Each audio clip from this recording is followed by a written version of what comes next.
Bonjour. Jeanne va nous parler de son expérience du haïku en classe. Donc, on lui laisse la parole. Parfait. Merci beaucoup, Claude. Bonjour, bienvenue. Je suis très contente d'être ici avec vous aujourd'hui pour vous parler d'un de mes dadas dans la vie, c'est les haïkus et l'enfance. Les haïkus, comment on peut faire écrire des haïkus aux élèves du primaire. J'ai beaucoup d'ateliers, il y en a que j'appelais d'avant dans la salle. Il y a des choses que sûrement vous allez connaître, j'espère que vous n'allez pas penser que je radote, mais en tout cas, vous allez voir. Donc, j'ai donné cette communication-là déjà en novembre 2021 dans un colloque à Paris, ça se dit bien, hein? Dans un colloque qui s'appelait Haïku et enfants, justement, qui était organisé par Dominique Chipot, la librairie éditeur Pipa, et ça avait lieu à la mairie du 5e arrondissement à Paris. Donc, évidemment, j'ai adapté un petit peu. Donc, ici, vous voyez, là, c'est à Bruxelles. C'était au Salon des livres de Bruxelles. C'est un atelier un peu spécial que je donnais.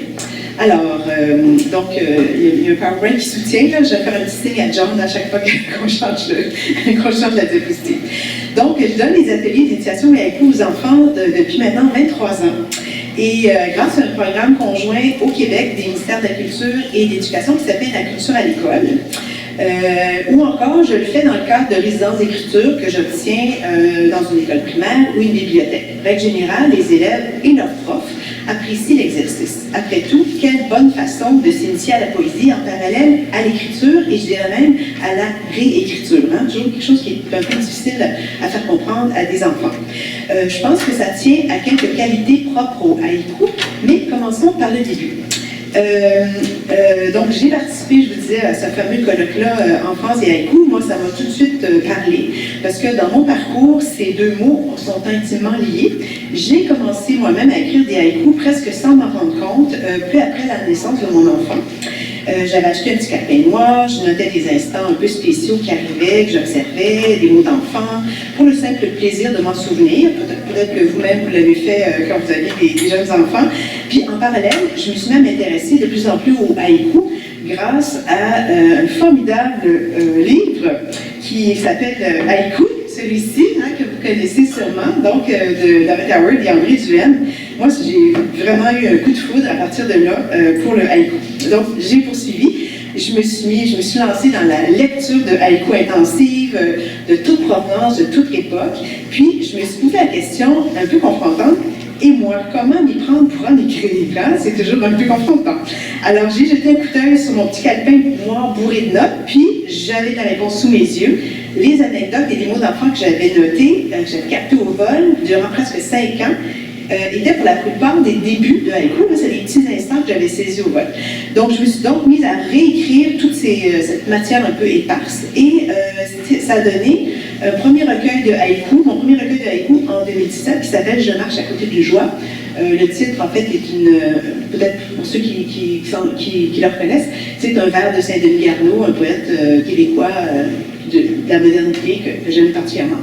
Donc, puis ça, je trouvais qu'à chaque fois que je marchais avec mon enfant à côté de moi, c'était le vers qui me revenait en tête. Voilà. Alors, je l'avais d'ailleurs écrit, ce recueil-là, un peu dans le cadre d'une maîtrise en création littéraire à l'Université du Québec à Montréal. Alors, j'y dressais en fait un parallèle entre le haïku et l'apprentissage du langage chez un jeune enfant. D'ailleurs, là, j'oublie qu'il y a un PowerPoint. Alors, John, tu peux peut-être changer le...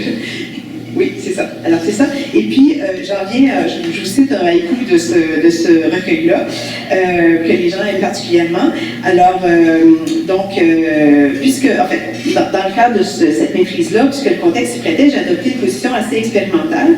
Puis, j'ai cité à plusieurs reprises dans mes haïkus les paroles de mon enfant, comme ici, c'est un instant vraiment mémorable. Donc, ta petite question au-dessus de mon livre, tu lis le blanc ou le noir?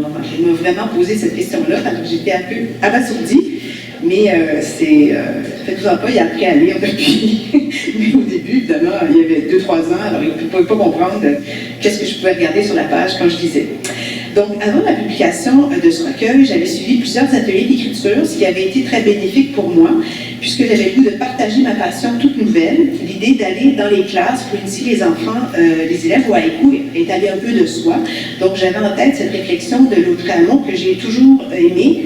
La poésie doit être faite par tous et non par un. La poésie doit être faite par tous et non par un. Moi, ça a toujours résonné pour moi, cette citation-là.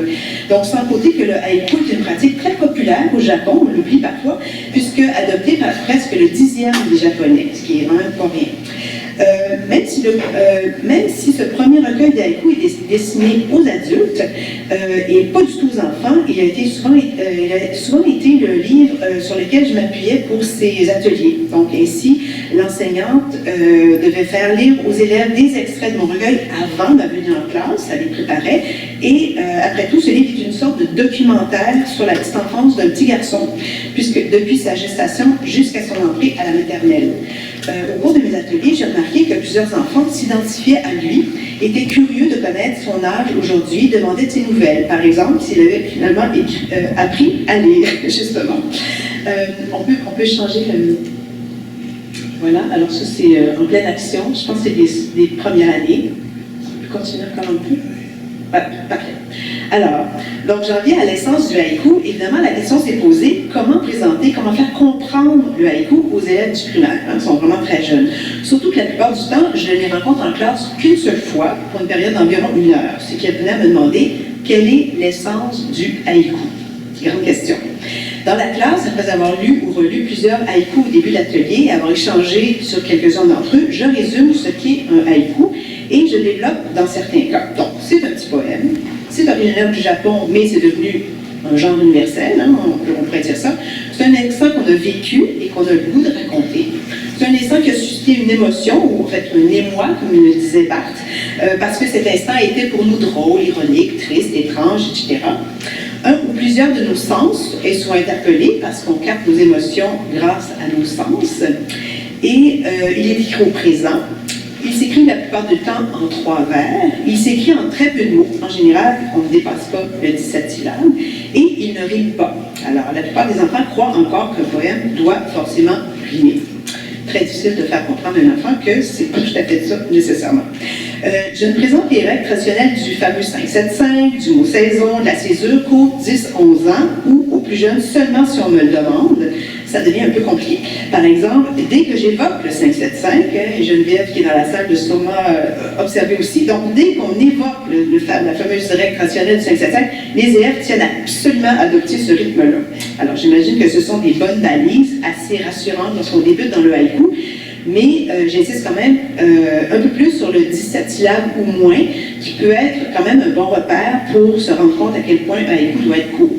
Pour ce qui est du mot saison, en fait, j'en parle plus ou moins parce qu'en fait, je donne souvent comme grand thème d'écriture la saison dans laquelle on se trouve, souvent en hiver ou au printemps, au moment où je viens dans les classes, le plus souvent.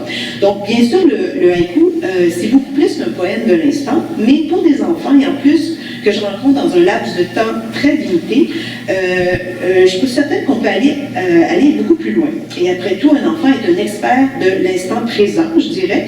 Il est vif d'esprit, il a beaucoup d'intuition et de spontanéité et il n'a aucun préjugé ou attente face à l'écriture d'un poème, à part les fameuses rimes. Bien souvent, il écrit un poème comme il ferait un dessin. Et il est bien meilleur qu'un adulte, ça je l'ai noté à plusieurs reprises. J'ai observé à maintes reprises aussi que plus un élève chemine dans son parcours scolaire, plus il accumule de préjugés sur ce qu'est un poème, ce qui lui nuit d'autant dans l'écriture de haïku. Ça, j'ai vraiment remarqué ça. Donc, après tout, le haïku est une sorte d'anti-poème, hein, comme le suggérait si bien l'auteur et traducteur français Maurice Coyot, avec son fameux Fourmis sans ombre. Je ne sais pas si vous êtes déjà tombé sur ce livre-là, mais c'est vraiment un livre fantastique. On peut aller...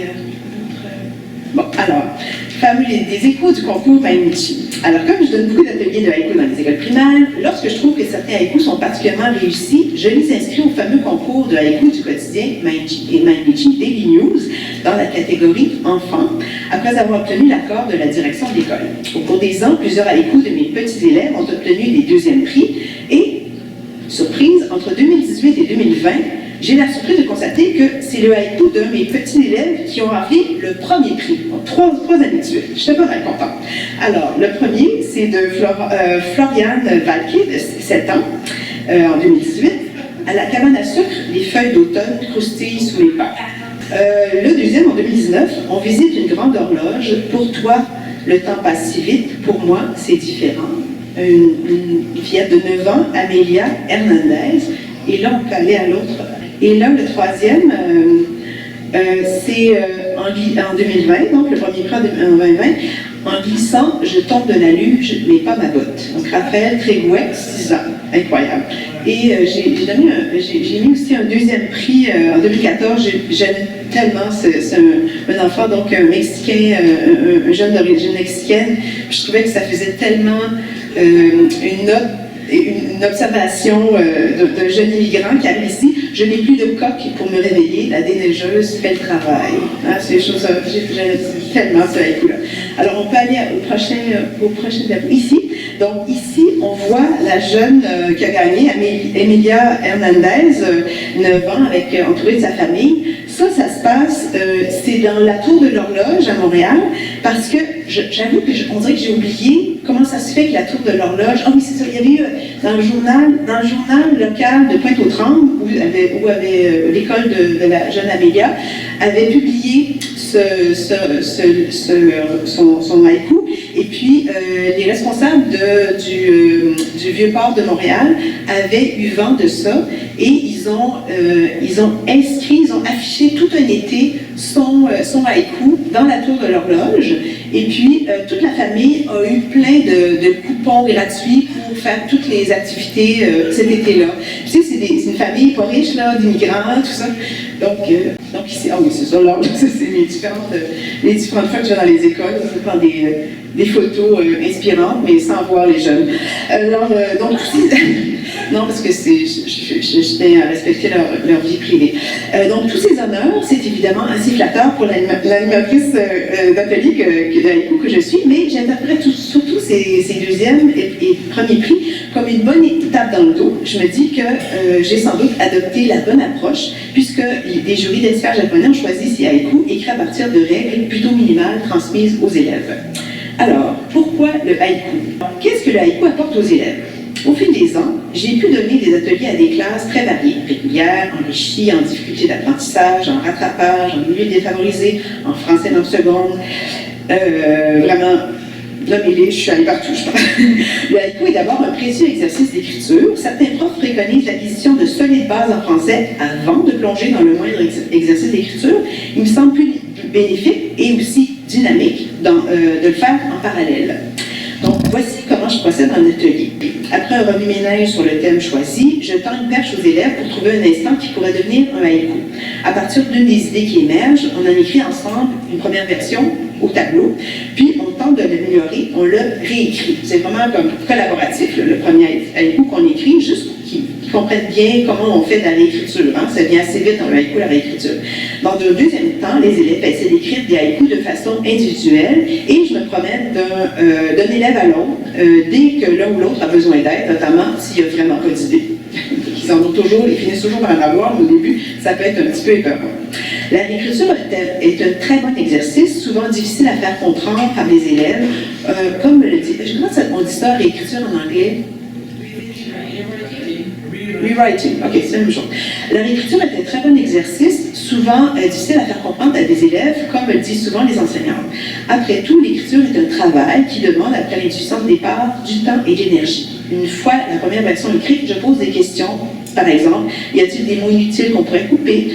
Pourrait-on remplacer une longue expression par un seul mot? Le dernier vers est-il assez travaillé? Hein? Le dernier vers, c'est souvent le punch final, la chute, la révélation, la surprise. Ce qu'on vient d'écrire raconte-t-il bien l'instant qu'on vient de nous raconter, de nous dire l'élève? Enfin, le lecteur ou la lectrice qui n'aura pas entendu l'histoire de l'élève pourra-t-il comprendre et également être touché par le haïku? Hein? C'est le grand but, être touché par le haïku. Il est rare que je note ces exercices de réécriture, mais j'en ai quelques-uns ici à vous proposer. Le premier, c'est réalisé dans une classe d'accueil. Hein, c'est des classes qui permettent aux enfants qui viennent tout juste d'immigrer au pays d'apprendre les bases du français s'ils ne les maîtrisent pas encore. Donc, la première version sur haïku, c'était c'est bien ça, oui. Premier Halloween, déguisé en sorcière, j'ai peur des squelettes dans les rues. OK, là, j'ai posé des questions, tout ça.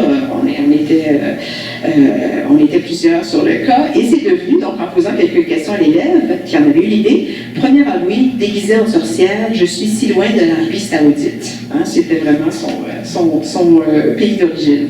On va aller à l'autre diapo.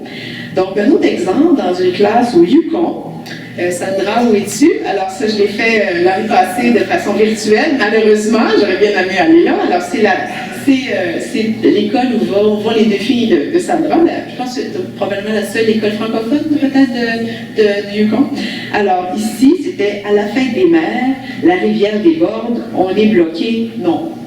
Et là, on pose des questions et tout ça, puis une version plus percutante, en fait, la fête des mères n'était pas vraiment nécessaire, hein, il y avait trop on s'est plus concentré sur la rivière qui débordait.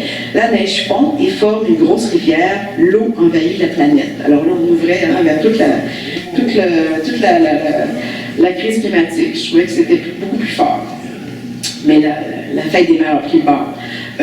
Troisième, voilà. Donc ici, je suis allée dans la classe de Geneviève, ici, et j'ai dirigé un exercice de réécriture assez émouvant. Bon, ici, je triche un peu parce que ça s'est déroulé dans une classe d'élèves de 16 ans. C'était pas des élèves du primaire. Une jeune fille a proposé sa première version. À l'extérieur de l'aéroport, je vois ma mère, je la serre dans mes bras. Bon, c'était parfait. Sauf que là, on a posé des questions, on a creusé un peu le sujet, puis ça ne reflétait pas, en fait, on s'est rendu compte que ça ne reflétait pas le cœur de l'histoire, beaucoup plus poignante. En effet, cette élève d'origine libanaise nous a précisé qu'elle n'avait pas revu sa mère depuis 2 ans. On était en pleine pandémie, lorsqu'elle l'a retrouvée à l'aéroport. Donc, après quelques tâtonnements et plusieurs versions proposées par la classe, ça a donné aéroport de Beyrouth. Enfin, ma mère, 3 petits points, me reconnaîtra-t-elle? Hein, c'était beaucoup plus poignant. Donc, ça vaut vraiment la peine de tenter l'exercice de la réécriture. La réécriture peut aussi permettre de retrouver son intuition de départ. Cette intuition un peu diffuse, en tout cas, moi c'est mon cas, qui nous a guidés sur une piste, celle que l'instant qu'on a vécu pourrait sans doute devenir un haïku. Hein, il faut la retrouver, puis c'est grâce à la réécriture, bien souvent. Je trouve important de montrer qu'un texte, quel qu'il soit, ne s'écrit jamais, ou presque, du premier coup, hein, au fil de la plume, que ce soit un haïku ou n'importe quel texte. Pour plusieurs enfants, il s'agit d'une révélation quand je leur dis ça. Moi, je tombe des nues quand je vois des enfants, comment ça fait que les profs ne leur disent pas, mais bon, ils ont tellement de choses à apprendre. Alors, ensuite, on peut peut-être changer. Oui, ben ça, c'est juste des...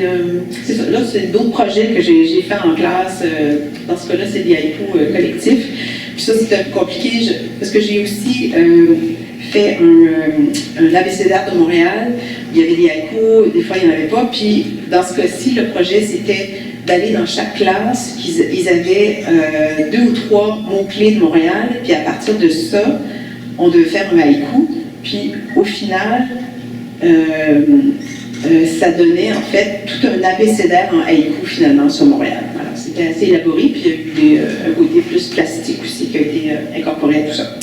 Donc, dans mon propre parcours scolaire, je me rends compte que j'ai pris l'écriture un peu plus au sérieux grâce à une activité parascolaire, le journal étudiant. Je ne sais pas si vous avez participé, en tout cas moi j'ai participé entre 12 ans et 22 ans. J'ai fait des longues études.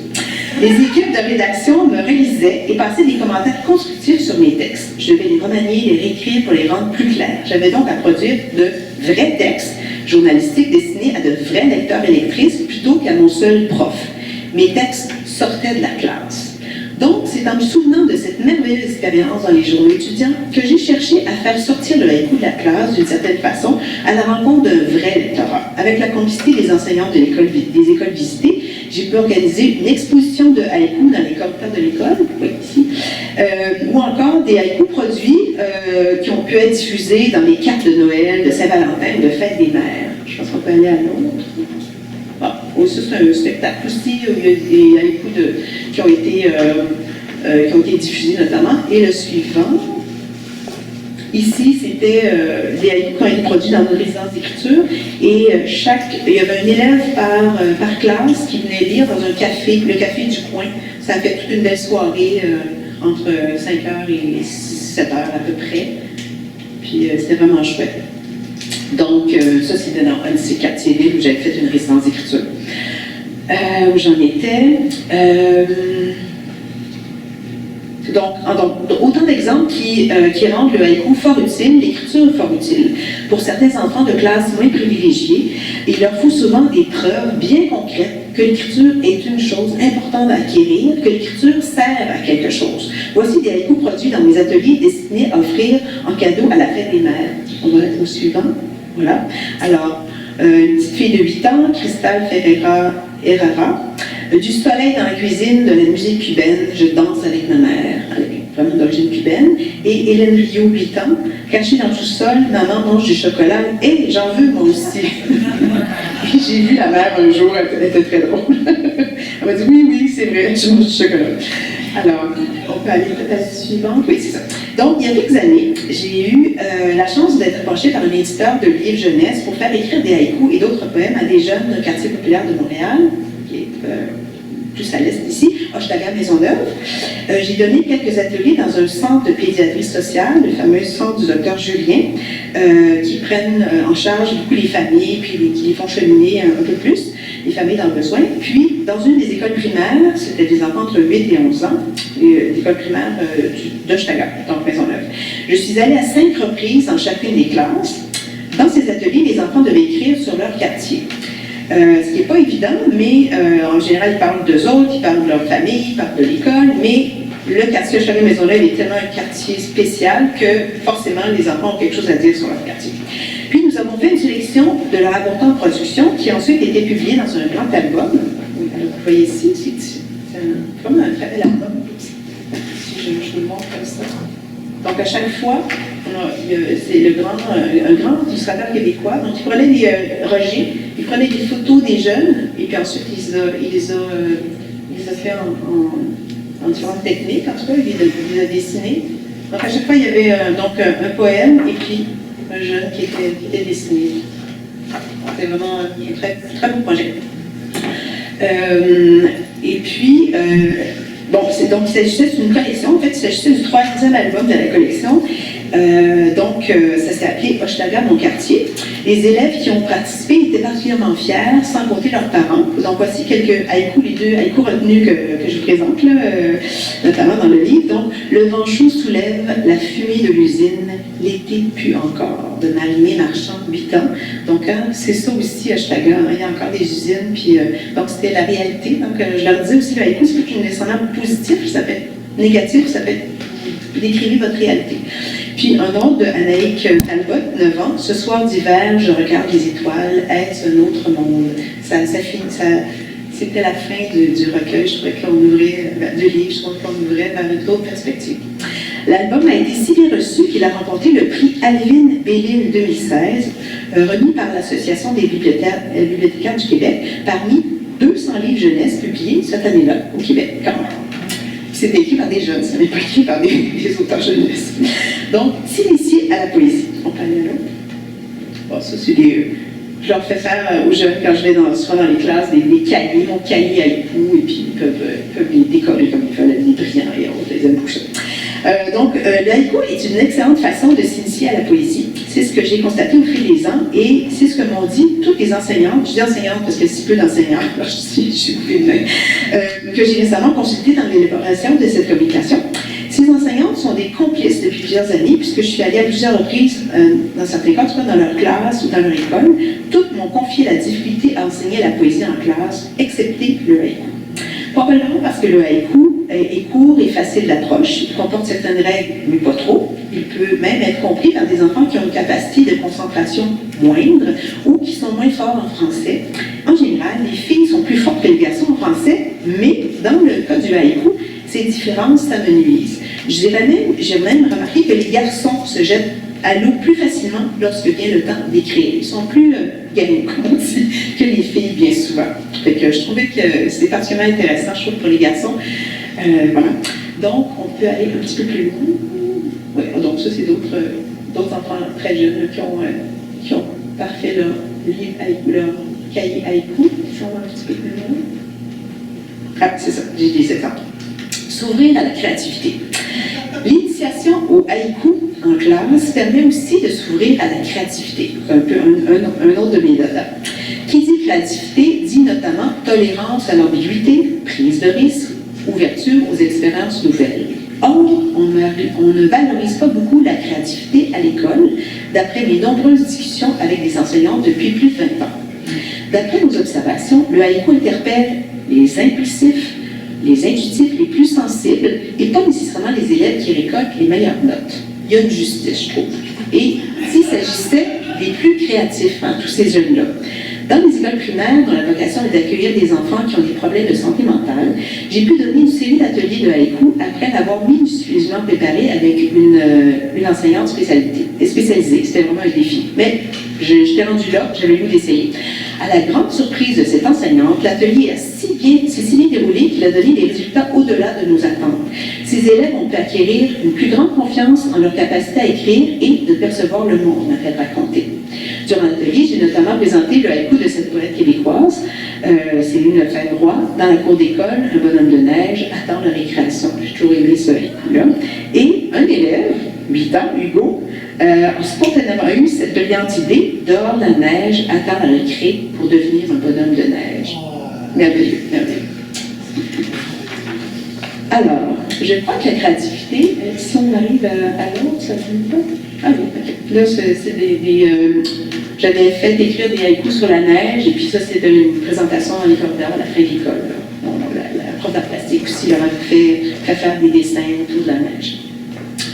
Je crois que la créativité devrait être davantage valorisée à l'école. La créativité artistique et littéraire, bien sûr, mais aussi la créativité tout court, appliquée à toutes sortes de domaines. En effet, la créativité est essentielle pour trouver des solutions à nos problèmes, quels qu'ils soient, dans notre vie de tous les jours, comme dans tous les défis qu'on a déjà à relever à l'échelle planétaire.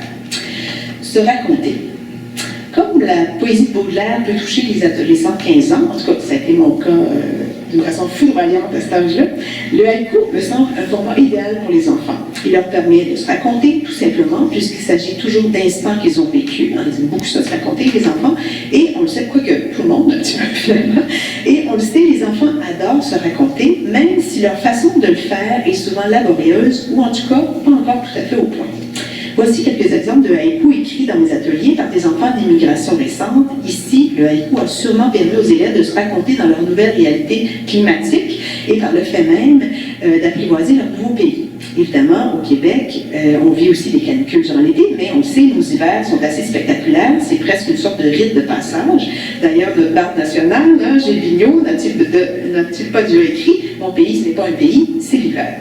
Donc ici, oui, on peut aller au du haïku, on va y aller ici, c'est ça. Une petite, je ne sais pas si je prononce, Ashley Alvarez Abreu, de 10 ans, première neige de ma vie, croyant à des mini-monstres, ma mère me rassure. C'est la première fois de sa vie qu'elle voyait de la neige tomber. C'est toujours incroyable dans ces classes d'accueil-là de voir comment leur réalité, leur vision de la neige puis de l'hiver. Et une autre, Alex Isabelle, de 11 ans, après la tempête, après la tempête, les enfants reconstruisent l'hiver. Magnifique. Et un autre, si on va un peu plus loin, enfin les premiers flocons, je suis devenue une enfant de l'hiver, de Harry, magnifique Harry Guadalupe Avala Sanabria, 11 ans. Donc probablement d'Amérique centrale ou du Sud, et de Paul-André Junior Rainville, 10 ans, par le hublot, partout la neige, j'en ai déjà marre. Il y a ça aussi, hein? Ils sont amoureux de la neige puis d'hiver, mais des fois c'est l'inverse aussi. Alors je trouve ça très long. On ne l'attend pas, celle-là, j'en ai déjà marre. J'ajouterais que parfois, les enfants choisissent des instants, sans doute, j'achète, j'ai juste plus d'argent encore, une page et demie. Et j'ajouterais que parfois, les enfants choisissent des instants sans doute trop lourds pour le haïku. Par exemple, une élève m'a déjà raconté qu'elle voulait écrire un haïku sur le moment où son père lui a appris la mort de sa grand-mère, restée en Égypte. Il venait de raccrocher le combiné. La vieille dame avait été tuée à la suite d'un bombardement. Donc, d'autres fois, le sujet est vraiment trop lourd pour l'haïku, malheureusement. D'autres fois, en tout cas, j'ai essayé de lui expliquer le plus diplomatiquement possible. D'autres fois, les sujets choisis ne sont pas si tragiques, mais demandent un certain développement. À chaque fois, je les rassure en leur disant que c'est un beau début de poème, mais ça n'est pas tout à fait dans l'esprit du haïku. Et pour ne pas les freiner leur élan créatif, je leur conseille de garder précieusement cette idée pour un éventuel poème d'une toute d'une toute autre forme que le haïku. Bref, je crois que le haïku permet aux enfants de se raconter et par le fait même de s'approprier le français, mais d'une façon différente, très personnelle, en tout cas. Si c'était de l'anglais, ce serait de s'approprier l'anglais, tout simplement, si ça se faisait en anglais, puisque c'est d'abord leur sensibilité qui est interpellée. Ce qui m'amène à me dire, et si le haïku permettait à la limite de tomber amoureux du français, en tout cas de la langue qui est enseignée. J'ajouterais que cette question résonne sans doute davantage au Québec, au Canada qu'en France. Hein, je donnais un atelier en France. Il y a beaucoup de Québécois et de Canadiens qui ont le français comme langue d'usage, puis on sait, hein, c'est un peu en déclin. Donc, aller plus loin. Pendant 5 ans, j'ai été invitée à donner des ateliers d'initiation au haïku à de futures enseignants aussi, dans le cadre de leur dernière année de formation à l'Université du Québec à Montréal. Il s'agit d'un cours un peu spécial qui se déroule durant un week-end intensif de septembre sur une base de plein air, en plein été indien. Ils y reçoivent par 3 expertes ou experts des ateliers d'écriture de 3 genres différents, donc nouvelle littéraire, écriture jeunesse et haïku. À la suite de quoi, durant ce week-end-là, elles sont invitées à écrire dans le genre qui leur plaît, puis à livrer le fruit de leur création lors d'une séance de micro ouvert devant tous les participants du week-end. Le but de l'exercice est d'insuffler une certaine confiance dans la capacité d'écrire de chacune, ce qui permettra de mieux transmettre le goût d'écrire à leurs futurs élèves.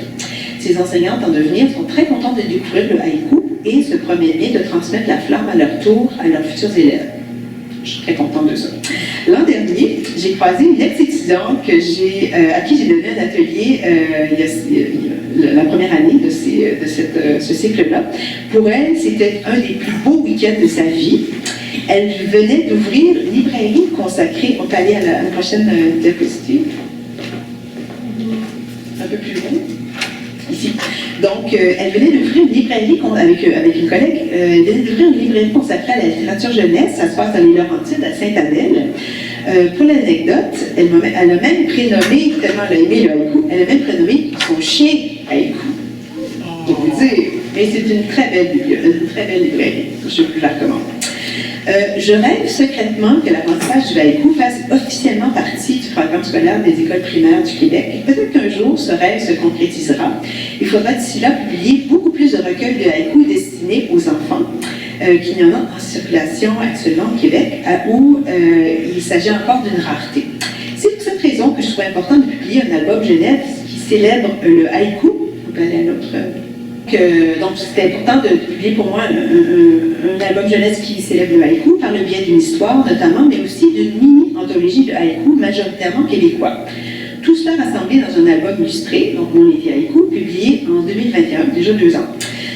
Ça avait été lancé le 31 mai 2021. En effet, il n'y avait pas encore d'anthologie de haïku québécois destinée spécifiquement aux enfants. Alors, la plupart d'entre vous, les poètes de haïku francophones, hein, vous avez participé à des haïkus dans ce recueil-là. Il y avait à peu près au moins 45 poètes de haïku francophones du Québec et du Canada français qui ont accepté que je publie de leurs haïkus. Donc, à chaque fois, en fait, il y a une page où l'histoire se déroule.